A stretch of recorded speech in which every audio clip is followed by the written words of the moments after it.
Release ആയതിനു ശേഷം ഒരുപാട് ട്രോള് വന്നല്ലോ. അതായത് പ്രധാനമായിട്ട് താങ്കളെ ചുറ്റിപ്പറ്റിയ ഒരുപാട് ട്രോളുകൾ വരുന്നത്. അതായത് ഇപ്പടി ഇരുന്ന കുട്ടി ഇപ്പടി ആയിട്ട് അതിന്റെ കാര്യസ്ഥനും ഈ പെർട്ടിക്കുലർ റോളും കമ്പയർ ചെയ്തിട്ടാ ഒരു ട്രാൻസ്ഫോർമേഷൻ ഉണ്ടല്ലോ. ഇപ്പൊ മഹിമ തന്നെ തിരിച്ചു നോക്കുന്ന സമയത്ത് ഇത് എന്തൊരു ട്രാൻസ്ഫോർമേഷൻ എന്ന് തോന്നിയിട്ടില്ലേ? ഞാൻ ആദ്യ സിനിമയിൽ കാര്യസ്ഥനിൽ അഭിനയിക്കുന്ന സമയത്ത് ഞാൻ 10th കഴിഞ്ഞേക്കുന്ന സമയത്താണ് ഞാൻ കാര്യസ്ഥനിൽ അഭിനയിക്കുന്നത്. I was very young.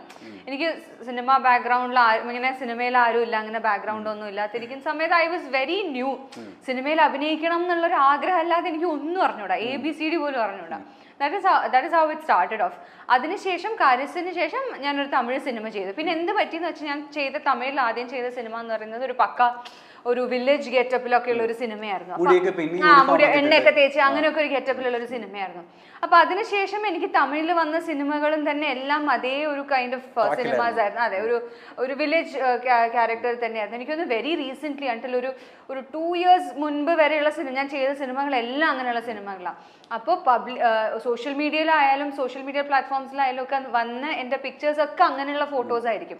പിന്നെ ഓവർ ദീസ് ഇയേഴ്സ് എന്ത് പറ്റിയെന്ന് വെച്ചാൽ ഈ മേക്കപ്പിനെ പറ്റിയും സെൽഫ് കെയറിനെ പറ്റിയും how to take care of yourself, how to dress എന്നുള്ള കാര്യങ്ങളൊക്കെ നമ്മൾ ഓവർ ദി ഇയേഴ്സ് ആണല്ലോ പഠിക്കുന്നത്. ബിക്കോസ് ഞാൻ വന്നതെന്ന് പറയുന്നത് കാസർഗോഡ് എന്ന് പറയുന്ന ഒരു സ്ഥലത്തു നിന്നാണ്. അപ്പം വളരെ അങ്ങനെയുള്ള ഒരു ഏരിയ എന്നാണ് ഞാൻ വരുന്നത്.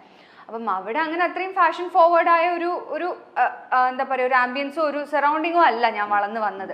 കുറച്ച് നമ്മൾ എക്സ്പ്ലോർ ചെയ്യുമ്പോഴായിരിക്കും നമ്മൾ കൂടുതൽ കാര്യങ്ങൾ പഠിക്കുന്നത്. പിന്നെ എന്താണെന്ന് വെച്ചാൽ നമ്മുടെ നെഗറ്റീവ്സ് എന്തൊക്കെയാണ്, എവിടെയൊക്കെയാണ് കുഴപ്പങ്ങളുള്ളത് നമ്മൾ മനസ്സിലാവുമ്പോൾ ഓട്ടോമാറ്റിക്കലി അതിനെ റെക്ടിഫൈ ചെയ്യുന്ന രീതിയിൽ നമുക്ക് ഡ്രസ്സപ്പ് ചെയ്യാനും മേക്കപ്പ് ചെയ്യാനും നമ്മൾ മെല്ലെ മെല്ലെ പഠിക്കുമല്ലോ. അപ്പോൾ ഇതൊക്കെ ഓവർ ദ ഇയേഴ്സ് പഠിച്ചതാണ്. പിന്നെ ഏജ് എന്നുള്ള ഒരു ഫാക്ടർ വരുമ്പോൾ എനിക്ക് ഒരുപാട് ചേഞ്ചസ് എനിക്ക് പെട്ടെന്ന് വന്നു തുടങ്ങി. ഒരുപാട് ചേഞ്ചസ് എന്ന് പറഞ്ഞാൽ ഏജ് എന്നുള്ള ഫാക്ടറോ അല്ലെങ്കിൽ ഇതും അല്ലാതെ സെൽഫ് കെയർ നമ്മളെ മനസ്സിലാക്കുമ്പോൾ വരുന്ന ഒരു ചേഞ്ചസും ഉണ്ടാവുമല്ലോ.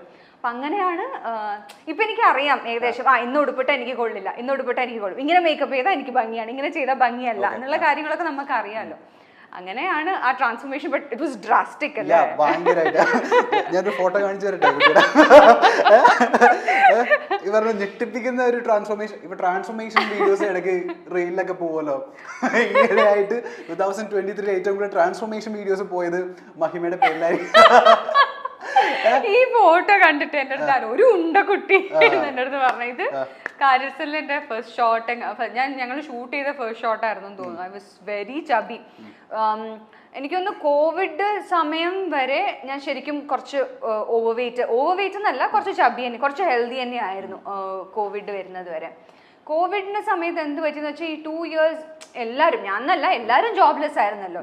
അപ്പൊ നമുക്ക് വർക്ക് നടക്കുന്നില്ല, ഒന്നും നടക്കുന്നില്ല. നമ്മൾ സൈൻ ചെയ്ത പ്രോജക്ട്സ് ഒക്കെ മാറിപ്പോകുന്നു, വേറെ ആൾക്കാരൊക്കെ സൈൻ ചെയ്യുന്നൊക്കെ വരുമ്പോൾ അപ്പോഴാണ് ഈ സെൽഫ് റിയലൈസേഷൻ എന്നുള്ള കാര്യം നടന്നത്. ഓക്കെ, നമ്മൾ എന്തെങ്കിലുമൊക്കെ കറക്റ്റ് ചെയ്യണം, ഇങ്ങനെ നടന്നാൽ പോരാ എന്നുള്ള ഒരു തോട്ട് എനിക്ക് ആ കോവിഡ് സമയത്താണ് വന്നത്. അപ്പൊ ആ 2 വർഷത്തിനുള്ളിലാണ് ഞാൻ ബോഡി വെയിറ്റ് ഒക്കെ റെഡ്യൂസ് ചെയ്ത് കുറച്ച് കഷ്ടപ്പെട്ട് പണിയെടുത്തു. ശരിക്കും പറഞ്ഞാൽ എനിക്ക് തോന്നുന്നു കോവിഡ് സമയത്ത് എല്ലാവരും പുട്ട് ഓൺ ചെയ്തിട്ടായിരിക്കും ഉണ്ടാവും, അധികം പേരും ലേസി ആയിരുന്നിട്ടൊക്കെ. എനിക്ക് നേരെ തിരിച്ചാ നടന്നത്. ആ റിയലൈസേഷന്റെ ഭാഗമായിട്ട് ഞാൻ വെയിറ്റ് ലോസ് ചെയ്തു. എനിക്ക് എന്തൊക്കെ ചെയ്യണം, എന്തൊക്കെ പ്രശ്നങ്ങൾ ഉണ്ടെന്നൊക്കെ മനസ്സിലാക്കി ഞാൻ അപ്പോഴാണ് അതൊക്കെ മെല്ലെ മെല്ലെ മാറ്റിക്കൊണ്ടുവന്നത്. ഇപ്പൊ തിരിഞ്ഞു നോക്കുന്ന സമയത്ത് പല സിനിമകളിൽ പല മുഖം പോലെ തോന്നുന്നുണ്ടോ? ഇപ്പോഴും എനിക്ക് തോന്നുന്നുണ്ട്. ഇപ്പൊ ഒരു പടത്തിലുള്ള മുഖമായിരിക്കില്ല എനിക്ക് അടുത്ത പടത്തില്. മധുരാജയിൽ കണ്ട ആളെയല്ല ഇപ്പൊ ഉള്ള ഡയറ്റിനും മേക്കപ്പിനൊക്കെയാണ്. ഡയറ്റിന്റെയും മേക്കപ്പിന്റെ ഉണ്ട്, സെൽഫ് കെയർ ഉണ്ട്. നമുക്ക് ഞാൻ പറഞ്ഞല്ലോ ഇപ്പൊ നമുക്കറിയാം നമ്മുടെ പ്രശ്നങ്ങൾ എവിടെയാണെന്നുള്ള. അപ്പൊ നമ്മള് ക്യാമറ പണ്ടൊക്കെ സ്ക്രീൻ ഫേസ് ചെയ്യുന്ന സമയം, നമ്മള് ക്യാമറ ഫേസ് ചെയ്യുന്ന സമയത്ത് നമ്മൾ പെർഫോമൻസ് മാത്രം നോക്കിയാൽ മതി എന്ന്, അവിടെയാണ് ഒരു ആക്ടറിൽ വരുന്ന ഒരു ഡെവലപ്മെന്റ് എന്ന് എനിക്ക് തോന്നുന്നു. ആദ്യമൊക്കെ നമ്മൾ ഇത് മാത്രം നോക്കിയാൽ മതി, നമ്മൾ അഭിനയം മാത്രം ശ്രദ്ധിച്ചാൽ മതി എന്ന് വിചാരിക്കുന്ന ഒരു സ്റ്റേജ് ആയിരുന്നു. പിന്നെ നമുക്ക് നമ്മുടെ ആംഗിൾസ് ഒക്കെ മനസ്സിലായി തുടങ്ങി. ഈ ആംഗിളിലായിരിക്കും അപ്പൊ നമ്മൾ കുറച്ചൊക്കെ അഡ്ജസ്റ്റ് ചെയ്ത് ഇങ്ങനെയൊക്കെ നിന്നാ ഏതൊക്കെ രീതി കണ്ടാൽ ഭംഗിയായിരിക്കും എന്നുള്ളതൊക്കെ നമ്മൾ പഠിക്കുമല്ലോ. അപ്പം ഓരോ സിനിമയിൽ നിന്നും കുറച്ച് കാര്യങ്ങൾ പഠിച്ചു വരുമ്പോൾ ആ ചേഞ്ച് എന്തായാലും സിനിമയിൽ കാണും. പിന്നെ എനിക്ക് തോന്നുന്നു എൻ്റെ ഫേസ് ആയാലും ഫേസ് സ്ട്രക്ചർ ആയാലും പെട്ടെന്ന് മാറുന്ന ഒരു സ്റ്റൈൽ. ഇപ്പൊ പണ്ട് ഐ ഹാഡ് എന്താ പറയാ ഒരു റൗണ്ട് ഫേസ് ആയിരുന്നു, അതൊക്കെ മാറി ഒരു പക്ഷെ വെയിറ്റ് ലോസിന് ഒരു വെയിറ്റ് ലോസിൻ്റെതും ഉണ്ടല്ലോ. അപ്പം അതും കൊണ്ടൊക്കെ വന്ന ചേഞ്ചസ് ആയിരിക്കാം. പണ്ട് സ്കൂളിൽ ഇപ്പൊ LP ക്ലാസ്സിലൊക്കെ പഠിച്ചിരുന്ന സ്കൂൾസിലെ ഫ്രണ്ട്സ് ഒക്കെ ഉണ്ടായിരിക്കുമല്ലോ, അവര് കുറെ കാലത്തിന് ശേഷം താങ്കളെ കാണുന്ന സമയത്ത് ഇത് താനാണോ ചോദിക്കാറുണ്ടോ? ചോദിച്ചിട്ടില്ല ആക്ച്വലി, എന്റെ അടുത്ത് ഇതുവരെ ആരും ചോദിച്ചിട്ടില്ല അങ്ങനെ. അങ്ങനെ എന്റെ കൂടെ പഠിച്ച ആരും എന്റെ അടുത്ത് ചോദിച്ചിട്ടില്ല. ഒരുപക്ഷെ എന്റെ സിനിമയെ കണ്ടിട്ട് ഒരു സിനിമയെ കണ്ടിട്ട് അടുത്ത സിനിമയെ കാണുമ്പോൾ ഈ കൊച്ചു തന്നെയാണോ എന്ന് ചോദിച്ചിട്ടുണ്ട്. Yes yes. ആദ്യത്തെ സിനിമ റിലീസായതിനു ശേഷം ഈ പറഞ്ഞ പോലെ ഒരുപാട് ട്രോള് വന്നല്ലോ. അതിലൊരു ട്രോള് ഇതാണ്, ഇത്രയും ഭംഗിയുള്ള കുട്ടിയാണ് ആ കുട്ടിനെ ഒരുപാട് ടാൻ ചെയ്തിട്ട് എന്താ പറയാ ഒന്ന് അങ്ങനെ ഒരു തീരുമാനം. ഞങ്ങള് സിനിമ ഷൂട്ടിന് മുമ്പ് തന്നെ ഒരു ലുക്ക് ടെസ്റ്റ് ഒക്കെ കാര്യങ്ങളൊക്കെ ഉണ്ടായിരുന്നു. അപ്പം നഹാസർ പറഞ്ഞ കാര്യം എന്താ വെച്ചാൽ 2 ടൈം പീരീഡ് ആണ്, ടൈം കാണിക്കുന്നുണ്ടല്ലോ, ഒന്ന് പ്രസന്റും ഒന്ന് പാസ്റ്റും കാണിക്കുന്നുണ്ടല്ലോ. അപ്പൊ പ്രസന്റ് വരുന്ന സമയത്ത് ടോൺ ഡൗൺ ചെയ്യണം എന്നുള്ളത് ഞങ്ങൾ മുന്നേ തന്നെ തീരുമാനിച്ച കാര്യമായിരുന്നു. ആ സമയത്ത് ടോൺ ഡൗൺ ചെയ്യണം എന്നുള്ളത്. അല്ലാത്തതിലും ടോൺ ഡൗൺ ആയിപ്പോയി. അതെന്താ വെച്ചാൽ ആദ്യം ഞങ്ങൾ ഷൂട്ട് ചെയ്തത് പ്രസന്റ് ആണ്. അപ്പൊ പ്രസന്റ് നല്ലോണം ഡാർക്ക് ചെയ്ത് ഞങ്ങൾ ഷൂട്ടൊക്കെ ചെയ്തു. അതിനുശേഷമാണ് ഞങ്ങൾ മറ്റേ പോർഷനിലോട്ട് പോകുന്നത്, 90s പോകുന്നത്. അപ്പൊ എന്ത് പറ്റിയെന്ന് വെച്ചാൽ ഞങ്ങള് എന്റെ ഒറിജിനൽ കളറിൽ പോകുമ്പോൾ ഭയങ്കര ഡിഫറൻസ് ഫീൽ ചെയ്തു തുടങ്ങി ഓൺ സ്ക്രീൻ. ഒരാൾക്ക് ഇങ്ങനെ ഒന്ന് ഇനി എന്ത് കഷ്ടപ്പാടാണെങ്കിലും നടക്കില്ലല്ലോ. അപ്പം എന്ത് കഷ്ടപ്പാടാണെങ്കിലും ഒരാൾ ഇവിടുന്ന് ഇങ്ങനെ മാറാൻ ഒരു സാധ്യതയില്ലല്ലോ. അപ്പം അതുകൊണ്ടാണ് നമ്മുടെ പാസ്റ്റിലെയും ക്യാരക്ടർ കുറച്ച് ടോൺ ഡൗൺ ചെയ്യാമെന്നുള്ള ഒരു പ്ലാൻ വന്നത്. പിന്നെ മാത്രമല്ല എന്താന്ന് വെച്ചാൽ അതിൽ പാസ്റ്റ് ഷൂട്ട് ചെയ്ത സീക്വൻസിലൊക്കെ എൻ്റെ ഔട്ട്ഫിറ്റ്സ് നിങ്ങൾ ശ്രദ്ധിച്ചാൽ കുറച്ചൊരു എന്താ പറയുക ഭയങ്കര പെപ്പി ആയ ക്ലോത്ത്സ് ആണ് എല്ലാം, ഹെയർ സ്റ്റൈൽ ആയാലും അതൊക്കെ. അപ്പം എൻ്റെ നാച്ചുറൽ സ്കിൻ ടോണിൽ പോകുമ്പോൾ എന്ത് പറ്റിയെന്ന് വെച്ചാൽ കുറച്ചുകൂടെ ക്യാരക്ടർ കുറച്ചുകൂടെ എന്താ പറയുക മോഡേണൈസ്ഡ് ആയ പോലെ ഒരു ഫീൽ വന്നു തുടങ്ങി. ആ സ്കിൻ ടോണും ആ ഹെയർ സ്റ്റൈലും അതുമൊക്കെ വരുമ്പോൾ. അപ്പം അങ്ങനെയാണ് ശരിക്കും അതിൽ ടോൺ ഡൗൺ ചെയ്യാൻ പ്ലാൻ ഇല്ലായിരുന്നു. അപ്പം അങ്ങനെയാണ് അത് ടോൺ ഡൗൺ ചെയ്തത്. ശരിക്കും നമ്മുടെ സിനിമയിലൊക്കെ അവസരം വരുന്ന സമയത്ത് നമ്മളുടെ ഏറ്റവും ബെസ്റ്റ് പാട്ടായിരിക്കുമല്ലോ നമ്മൾ കാണിക്കാൻ എപ്പോഴും ആഗ്രഹം. ഇപ്പൊ സിനിമയിലൊക്കെ നമ്മള് ഇപ്പൊ ക്യാമറയിലൊക്കെ വരുന്ന സമയത്ത് ഞാൻ എപ്പോഴും ശ്രദ്ധിക്കും, അതായത് ഇതേ സംഭവം നമ്മളൊന്ന് ഡീറ്റാൻ ചെയ്യുന്ന സമയത്ത് നമുക്ക് സങ്കടം വരാറില്ല. ശരിയാ. ഇത് ലുക്ക് ടെസ്റ്റ് ചെയ്യുന്ന സമയത്ത് തന്നെ ഞാൻ ചോദിച്ചായിരുന്നു വേണോ അപ്പൊ എടുത്തു നല്ല മഹിമ ഈ പോർഷൻ നമുക്ക് ചെയ്യുമ്പോൾ ഇതിങ്ങനെ വേണം എന്ന് പറഞ്ഞിട്ട് ആ പോർഷൻ ഞങ്ങൾ അങ്ങ് ഷൂട്ട് ചെയ്ത് ഭയങ്കരമായിട്ട് അങ്ങ് കറപ്പിച്ചപ്പോൾ ഞാൻ രാവിലെ പോയി ചോദിച്ചത് എന്താണ്, ഫസ്റ്റ് ഡേയും കൂടെ ആണല്ലോ എൻ്റെ. അപ്പം ഫസ്റ്റ് ഡേ ആയതുകൊണ്ട് എനിക്ക് അധികം ഇതിനോട്ട് അങ്ങ് കോൺസെൻട്രേറ്റ് ചെയ്യാതെ ഞാൻ ഞങ്ങൾക്ക് ആദ്യം ഷൂട്ട് ചെയ്ത സീൻ എന്ന് പറഞ്ഞാൽ ക്യാൻറ്റീനിൽ ഞാനും ഷെയ്നും ഇരുന്ന് സംസാരിക്കുന്നതാണ്.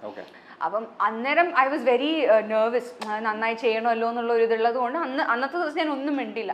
അടുത്ത ദിവസം ഞാൻ പോയി ഡെയിലി പോയി ചൊറിയും, എന്നെ ഇങ്ങനെ കറപ്പിക്കണോ എന്നൊക്കെ പറഞ്ഞ് ഡെയിലി പോയി ചൊറിയുമായിരുന്നു. പക്ഷെ നഹാസർ സമ്മതിച്ചില്ല, ഇതാണ് കുട്ടി മിനിയുടെ ലുക്ക്, ഇതിങ്ങനെ പോട്ടെ എന്നും പറഞ്ഞാണ് പിടിച്ചത്. അതിനൊരു വിഷമമൊക്കെ ഉണ്ടായിരുന്നു കേട്ടോ. ശരിക്കും പറഞ്ഞാൽ സിനിമ തിയേറ്ററിൽ കാണുമ്പോഴും ഞാൻ നഹാസറിന്ന് വിളിച്ചു, എന്നെ കറപ്പിക്കേണ്ട വല്ല കാര്യം ഉണ്ടായിരുന്നു നിങ്ങൾക്ക്? കാരണം എന്നെ നേരിട്ട് പരിചയമുള്ള ഒരുപാട് പേര് എൻ്റെ അടുത്ത് പേഴ്സണലി വിളിച്ച് ചോദിച്ച ചോദ്യമാണ്, മഹിമേനെ ഇതിനെ കറപ്പിച്ചേ, ഞങ്ങൾക്ക് നേരിട്ടുള്ള സ്കിൻ ടോൺ അറിയുന്നത് കൊണ്ട്. ട്രോള് വരെ കണ്ടിരുന്നോ? ഏത് ഇത്രയും കുട്ടിയെ കണ്ടിട്ടില്ല, അത് കണ്ടിട്ടില്ല. അപ്പൊ എന്നെ അറിയുന്നവരൊക്കെ വിളിച്ച്, സിനിമ ഇൻഡസ്ട്രിയിലുള്ളവർ തന്നെ വിളിച്ച് ചോദിച്ചായിരുന്നു എൻ്റെ അടുത്ത് ഇങ്ങനെ കറപ്പിക്കേണ്ട കാര്യം ഉണ്ടായിരുന്നു. അപ്പൊ ഞാൻ പറഞ്ഞപ്പോ ഇതൊക്കെ ഡയറക്ടേഴ്സ് ചോയ്സ് ആണല്ലോ, നമുക്ക് ഒരു ലിമിറ്റ് വരെ നമുക്ക് പറയാനുള്ള റൈറ്റ്സ് ഉള്ളൂ. അപ്പൊ പിന്നെ ഒരു പക്ഷെ ഞാൻ ഇനിയിപ്പം ഈ സ്കിൻ ടോൺ തന്നെയാണ് ആ ക്യാരക്ടർ ചെയ്തു തരുന്നെങ്കിൽ ഇത്രയും സക്സസ്ഫുൾ ആയിരുന്നില്ലായിരിക്കാം. പക്ഷെ ഇപ്പൊ തുറന്ന് സംസാരിക്കാമല്ലോ, അതായത് ഈ സിനിമയിൽ ഓഫർ വരുന്നു, ഇതിന് മേലിൽ ഷൂട്ട് ചെയ്യുന്നു, റിലീസ് ആവുന്നു, എപ്പോഴെങ്കിലും വിചാരിച്ചു ഇത് ഇത്രയും സക്സസ് ഉണ്ടാവും, ഈ രീതിയിൽ ഈ സിനിമ സക്സസ് ആവും എന്നുള്ളത്? ഇത്രയും ഈ ലെവൽ ഓഫ് റിസെപ്ഷൻ ഉണ്ടാവും എന്നുള്ളത് ഒരിക്കലും പ്രതീക്ഷിച്ചിരുന്നില്ല. 2023 ഏറ്റവും കളക്ഷൻ നേടിയ സിനിമ ആർഡിഎക്സ് ആയിരുന്നു. അപ്പം ആദ്യം നഹാസർ ഇതിന്റെ കഥ പറയുമ്പം എനിക്ക് ടൈറ്റിൽ തന്നെ ഭയങ്കര ഇഷ്ടപ്പെട്ടായിരുന്നു. ആർഡിഎക്സ് എന്നുള്ള ടൈറ്റിൽ ഭയങ്കര ഇഷ്ടപ്പെട്ടായിരുന്നു. കഥ കേട്ടപ്പോൾ എനിക്ക് എന്ത് തോന്നിയെന്ന് വെച്ചാൽ ഇതിന് മാത്രം ക്യാരക്ടറൊന്നും ഇല്ലല്ലോ പടത്തിലെന്നാണ് എനിക്ക് ആദ്യം തോന്നിയത്. ശരിക്കും എൻ്റെ ക്യാരക്ടർ പറഞ്ഞു തന്നപ്പം ഇതൊന്നുമില്ലല്ലോ എത്രമാത്രം എന്നുള്ളതാണ് എനിക്ക് ആദ്യം തോന്നിയത്. അപ്പം ഞാനൊന്ന് ആലോചിച്ചിട്ടാണ് ആൻസർ പറഞ്ഞത്. ഞാൻ ഉടനെ ഞാൻ ചെയ്യാമെന്നൊന്നും പറഞ്ഞിട്ടില്ല. അപ്പം ഞാനൊന്ന് ആലോചിച്ചിട്ട് പറയാമെന്ന് പറഞ്ഞു. പിന്നെ എനിക്ക് തോന്നി ക്യാരക്ടർ എന്നുള്ളതിനേക്കാളും പടം എന്തായാലും തിയേറ്ററിൽ സക്സസ് ആവുമെന്നുള്ളൊരു കോൺഫിഡൻസ് എനിക്ക് ഉണ്ടായിരുന്നു. പിന്നെ ഇതിനു മുമ്പും നഹാസർ ആരവം എന്ന് പറഞ്ഞ സിനിമ ചെയ്യുന്ന സമയത്തും എന്നെ വിളിച്ചായിരുന്നു. അതിൽ പെപ്പയായിരുന്നു ഹീറോ. അപ്പോൾ ആ സമയത്ത് ഞാൻ വേറൊരു തമിഴ് സിനിമയുടെ ഷൂട്ട് നടന്നുകൊണ്ടിരിക്കുന്നത് എനിക്ക് ചെയ്യാൻ പറ്റില്ല. അപ്പോൾ I wanted to work with him. സാറിൻ്റെ കൂടെ വർക്ക് ചെയ്യണമെന്ന് എനിക്ക് താല്പര്യം ഉണ്ടായിരുന്നു. അപ്പം വിളിച്ചപ്പം ശരി ചെയ്യാം എന്നുള്ള അത്രേ ഉണ്ടായിരുന്നുള്ളൂ. സിനിമ നന്നാവും എന്നറിയാം, പക്ഷെ ഇങ്ങനെ ഒരു അപ്രീസിയേഷനും ഒരു റിസെപ്ഷനും കിട്ടുന്നു എന്തായാലും വിചാരിച്ചു. ഈവൻ ദ സോങ് ഞങ്ങൾ ഷൂട്ട് ചെയ്യുമ്പോൾ സോങ് നല്ല സോങ് ആണെന്ന് മനസ്സിലായി, അതൊക്കെ മനസ്സിലായി. പക്ഷെ എന്നാലും ഇങ്ങനെ രീതിയിൽ ഇത്രയും ഹിറ്റ് ആവുന്നത് ഞങ്ങൾ പ്രതീക്ഷിച്ചേ ഇല്ല. ഞാൻ ചോദിക്കട്ടെ മഹിമ, ഈ വിദ്യ ടീച്ചറിന്റെ മകളെ കാസർഗോഡുകാരി എപ്പോ മുതലാ മഹിമ നമ്പ്യാരായത്? എന്റെ ശരിക്കുള്ള പേര് ഗോപിക എന്നാണ്. Gopika Palat. So it's Gopika PC, Gopika Palat Chirakkara വീട്ടിൽ. അതാണ്. അപ്പൊ ഞാൻ ആദ്യത്തെ തമിഴ് സിനിമ ഞാൻ കാരസ്ഥൻ ചെയ്യുന്ന സമയത്ത് ഗോപിക തന്നെയായിരുന്നു പേര്. പിന്നെ ആദ്യത്തെ തമിഴ് സിനിമ ചെയ്യുന്ന സമയത്ത് അവർക്ക് പിന്നെ ഈ ന്യൂമറോളജി ഒക്കെ നോക്കുന്ന കുറച്ച് ശീലങ്ങളൊക്കെ ഉണ്ട്. അപ്പൊ അങ്ങനെ ഞാൻ ആദ്യത്തെ സിനിമ ചെയ്യുമ്പോൾ ന്യൂമറോളജി നോക്കിയിട്ടാണ് എനിക്ക് നല്ല പേരാ, നല്ല ലെറ്റർ ആയിരിക്കും എനിക്ക് എന്ന് പറഞ്ഞിട്ടാണ് അവർ എമ്മില് അതിന്റെ പ്രൊഡ്യൂസറാണ് പ്രഭു സോളമൻ സാറാണ് മഹിമ എന്നുള്ള പേര് ഇൻട്രൊഡ്യൂസ് ചെയ്യുന്നത്. അത് കഴിഞ്ഞിട്ട് പിന്നെയും ന്യൂമറോളജി നോക്കിയിട്ട് പറഞ്ഞു 2 പേരുണ്ടെങ്കിൽ ഗ്രോത്ത് നല്ലതായിരിക്കും കരിയറിന് എന്ന് പറഞ്ഞിട്ടാണ് എൻ്റെ അടുത്ത് ഒരു പേരും കൂടെ വെക്കാൻ പറഞ്ഞത്. അങ്ങനെയാണ് നമ്പ്യാർ എന്നുള്ള പേര് വരുന്നത്.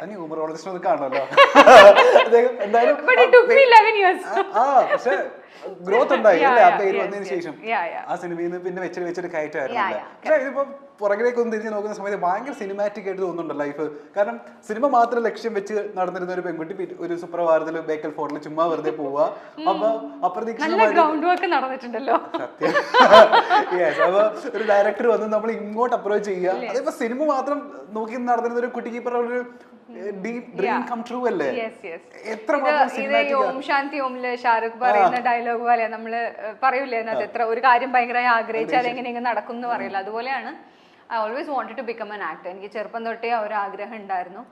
അപ്പം സ്കൂളിൽ പഠിക്കുന്ന സമയത്ത് ഞാൻ പറഞ്ഞിട്ടുണ്ട് തോന്നുന്നതിന് മുമ്പും സ്കൂളിൽ പഠിക്കുന്ന സമയത്ത് എൻ്റെ ഫ്രണ്ട്സ് ഒക്കെ ഇങ്ങനെ ഓടിച്ചാടി കളിക്കുമ്പോഴൊന്നും ഞാൻ ഓടിച്ചാടി കളിക്കില്ല. കാരണം എങ്ങാനും വീണ് കയ്യിലെങ്ങാനും മുറിവ് പറ്റിയ സിനിമയിൽ ഇത് കാണും. അപ്പൊ തൊട്ടേ 3rd ലോ 4th ലോ പഠിക്കുമ്പോൾ തൊട്ടേ എൻ്റെ മനസ്സിൽ സിനിമയായിരുന്നു.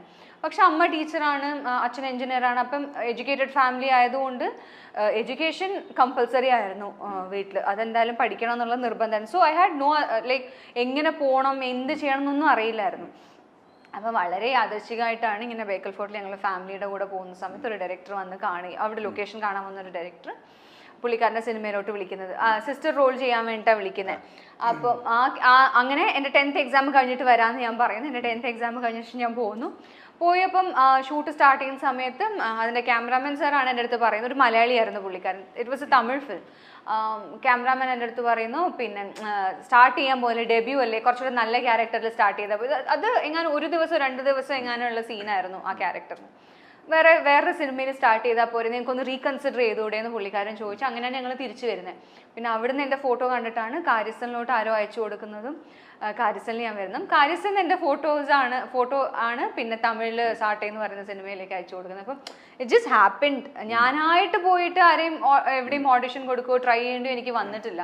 ഫസ്റ്റ് എൻ്റെ തമിഴ് സിനിമ സാട്ടെ എന്ന് പറഞ്ഞ സിനിമ റിലീസ് ആയപ്പോൾ തന്നെ I started getting good opportunities from Tamil. അപ്പം എനിക്ക് അങ്ങനെ ഒരു എവിടെയും പോയി ഒരുപാട് കഷ്ടപ്പെട്ട് സ്ട്രഗിൾ ചെയ്യേണ്ടി വന്നിട്ടില്ല.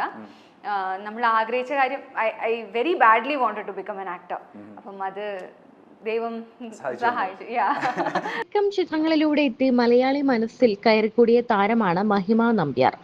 RDXന് ശേഷം താരത്തിന്റെ ആരാധകരുടെ എണ്ണം വർദ്ധിച്ചു.